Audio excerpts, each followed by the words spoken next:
के बारे में। तो कार्बनिक रसायन में ये होता है कि कार्बन एवं हाइड्रोजन से बढ़ने वाले यौगिकों की संरचना, गुणधर्म आदि का अध्ययन किया जाता है। तो कार्बनिक रसायन में क्या क्या अध्ययन किया जाता है? कार्बन एवं हाइड्रोजन से बनने वाले यौगिक की संरचना एवं गुणधर्म आदि का अध्ययन किया जाता है। किसमें? कार्बनिक रसायन में। अब हम चलते हैं नेक्स्ट टॉपिक पर, जिसका नाम है कार्बनिक पदार्थ। क्या नाम है? कार्बनिक पदार्थ। तो कार्बनिक पदार्थ किसे कहते हैं? जंतुओं एवं वनस्पतियों से प्राप्त होने वाले पदार्थ को क्या बोलते हैं? हम कार्बनिक पदार्थ बोलते हैं।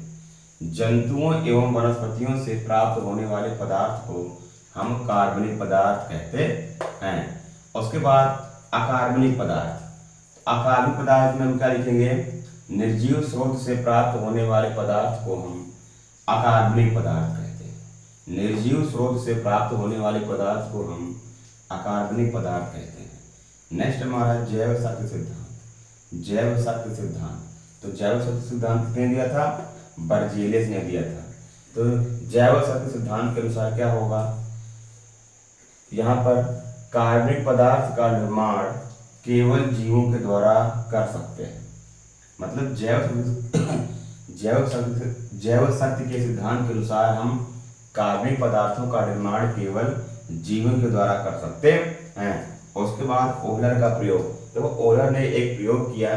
तो देखो, बर्जेलियस के अनुसार यह था कि हम कार्बनिक पदार्थ केवल जीवों के द्वारा ही प्राप्त कर सकते हैं और हम कार्बनिक पदार्थ को प्राप्त नहीं कर सकते। लेकिन बर्जेलियस ने अपना एक प्रयोग किया। तो प्रयोग से अमोनिया का प्रयोग। सबसे पहले देखो, ओहलर ने क्या किया? क्योंकि बर्जेलियस के अनुसार हम कार्बनिक पदार्थ का निर्माण केवल जीवों के द्वारा कर सकते हैं, लेकिन ओहलर ने अपना एक प्रयोग किया और उस प्रयोग के दौरान ओहलर ने बनाया अपनी प्रयोगशाला में यूरिया को। जैसे सबसे पहले अमोनिया को लिया NH3, फिर HOCN साइनिक अम्ल को लिया। आएगा समझ में?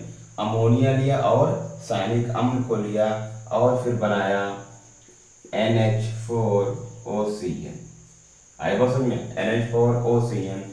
फिर इस पदार्थ का क्या हुआ? पुनर्विन्यास हुआ। पुनर्विन्यास के बाद यहाँ पर मिला NH2CO NH2 यानी यूरिया। क्या मिला? यूरिया। तो प्रयोगशाला में सबसे पहले कार्बनिक पदार्थ में बनने वाला यौगिक हमारा क्या था? यूरिया था। क्या था?